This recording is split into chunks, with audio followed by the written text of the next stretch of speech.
Mais grand-mère, pourquoi le phishing change-t-il de forme? C'est pour mieux te tromper, mon enfant. Mais grand-mère, pourquoi le phishing utilise l'actualité? C'est pour mieux te faire cliquer, mon enfant. Mais grand-mère, alors pourquoi le phishing utilise aussi des robots pour m'appeler? C'est pour mieux te voler ton argent, mon enfant. Eh oui, il n'y a pas que les téléphones portables ou les voitures qui s'améliorent. Les fraudeurs prennent beaucoup de soin à apporter des nouveautés à leur technique de phishing dans le but d'augmenter le succès de leurs méfaits. Bonjour, je suis Alexandre Pluvinage du podcast Le Fraudeur, le Hacker et vous, et aujourd'hui nous allons parler des nouvelles formes de phishing. Dans cet épisode, nous allons évoquer les évolutions dans les techniques des fraudeurs qu'il faut connaître pour ne pas tomber dans leur filet. Alors nous allons bien évidemment parler des robots fraudeurs, mais pas seulement, car les nouvelles techniques de fraude en ligne sont pernicieuses, et il vaut mieux savoir pour ne pas se faire avoir. D'ailleurs, si vous ne l'avez pas encore fait, je vous invite à vous abonner au podcast afin de rester informé des nouvelles formes de fraude.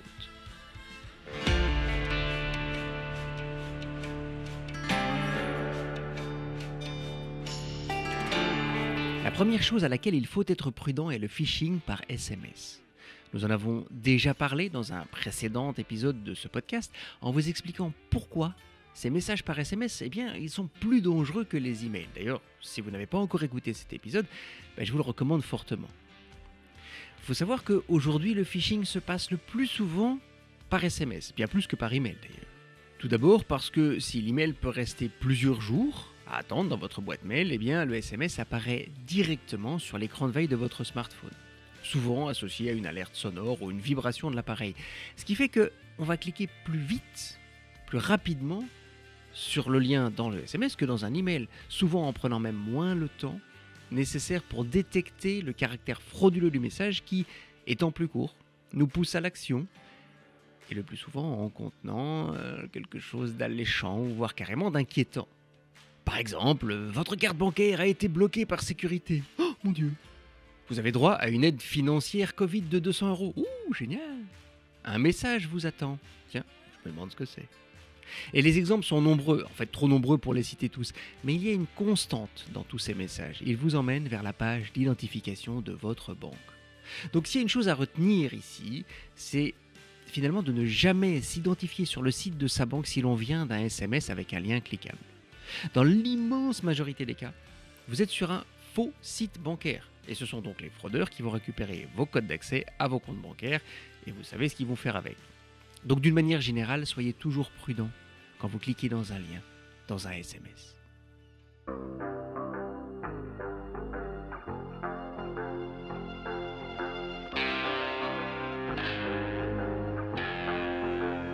Une seconde tendance importante dans le phishing est le fait que les messages frauduleux n'utilisent quasiment plus jamais le nom de votre banque.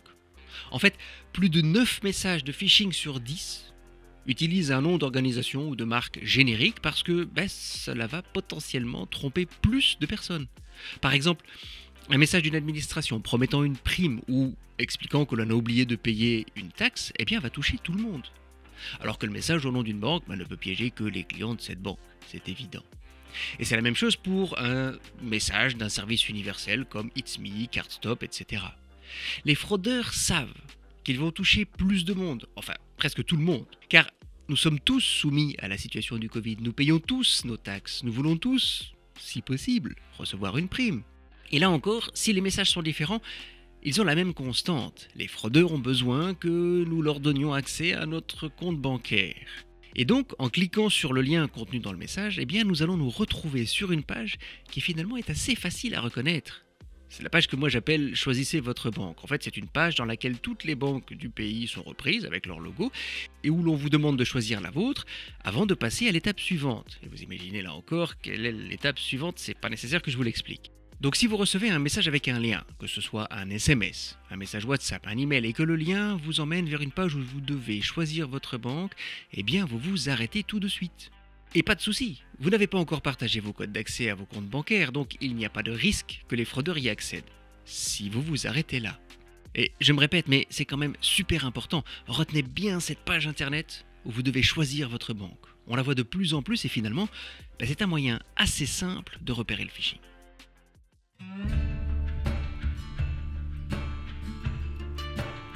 Les fraudeurs vont tout faire pour nous tromper. Ça, on le connaît, on le sait déjà. Et une technique très efficace pour y arriver, eh bien, c'est de nous envoyer un message au moment où on l'attend. C'est ce qu'on appelle d'ailleurs les messages contextuels. Je m'explique. Si le gouvernement annonce que tout le monde va recevoir une prime de 100 € pour réduire la facture d'énergie, eh bien, il y a de grandes chances que le prochain message de phishing nous parle de cette prime. En nous disant par exemple, pour recevoir la prime, cliquez ici.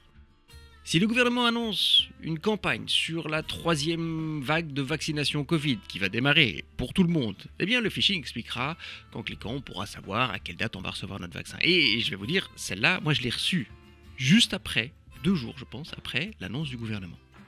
Ici aussi, les exemples sont infinis, mais encore une fois, la constante est la même. Notre banque, ils veulent accéder à notre compte bancaire. Donc je pense que vous l'avez compris, on ne remplit jamais les codes d'accès à sa banque alors qu'on vient de cliquer sur un lien dans un message. C'est une règle générale qui fonctionne tout le temps. Je dirais même si le message semble venir de la banque, n'utilisez jamais vos codes d'accès sur un site bancaire alors que vous venez d'un message. Sachez que même les banques, elles ne le font pas. Elles ne vous guident pas d'un lien dans un SMS ou dans un email vers la page d'identification à votre banque parce que c'est typiquement un comportement de phishing.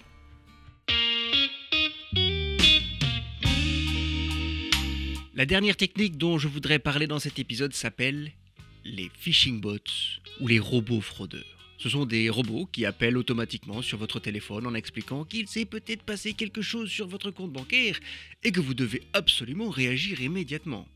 Ou alors ils vous diront que vous avez gagné un prix à un concours auquel d'ailleurs vous n'avez jamais joué.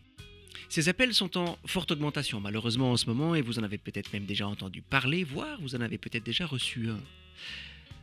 Alors attention, cette technique d'appel automatisé n'est pas nouvelle. Elle est en développement depuis plusieurs années, est utilisée par beaucoup de grandes entreprises pour contacter leurs clients. Certaines banques l'utilisent aussi pour rappeler à leurs clients qu'ils ont oublié de régler une ou plusieurs mensualités de leur crédit hypothécaire et en soi, si ça peut être un peu embêtant, ça n'est absolument pas dangereux. Mais dans le cas des robots fraudeurs, le message va souvent vous faire peur, il va souvent attirer avec une proposition alléchante, un peu à la manière finalement d'un SMS de phishing dont nous parlions tout à l'heure. Sauf qu'une fois que vous aurez mordu à l'hameçon, on vous demandera les codes d'accès à vos comptes bancaires.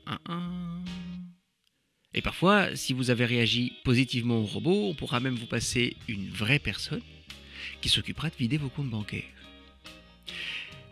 Alors, est-ce que cela veut dire qu'il faut raccrocher si on entend une voix robotique au téléphone ? Non, pas vraiment, parce que ça peut être un appel légitime. Mais ici aussi, comme dans tous les cas de fraude, si on vous demande les codes d'accès à vos comptes bancaires, aussi convaincante que soit l'histoire du robot ou de la personne au téléphone, même si cette personne se fait passer par votre banque, ne les donnez jamais. Je ne connais pas de banque aujourd'hui, en Europe en tout cas, qui demande les codes d'accès à ses clients, et encore moins par téléphone. Alors, tout simplement, vous raccrochez.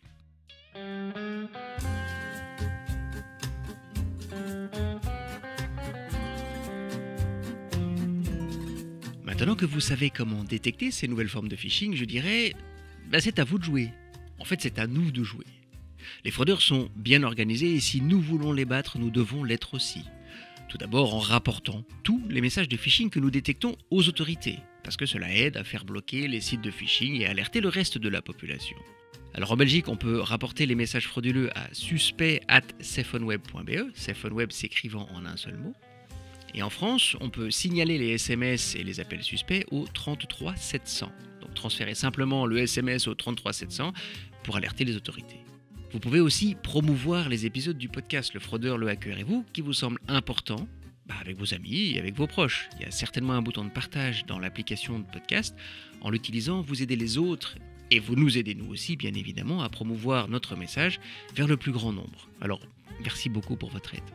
Nous sommes tous concernés par la fraude en ligne. Donc, en agissant, nous nous protégeons nous-mêmes, mais nous protégeons aussi les autres.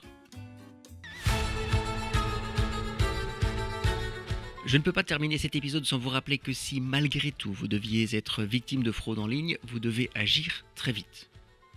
Bloquez votre carte bancaire ou vos cartes bancaires et contactez votre banque afin qu'ils puissent réagir le plus rapidement possible. Voilà, j'espère que nos conseils vous auront été utiles pour l'avenir. Et rappelez-vous, un lien vers un message qui vous pousse vers votre banque en ligne, c'est toujours suspect. Prenez soin de vous et prenez soin de vos proches. Je vous souhaite une très agréable journée et je vous dis à très bientôt dans le prochain épisode de votre podcast, Le Fraudeur, le Hacker et vous.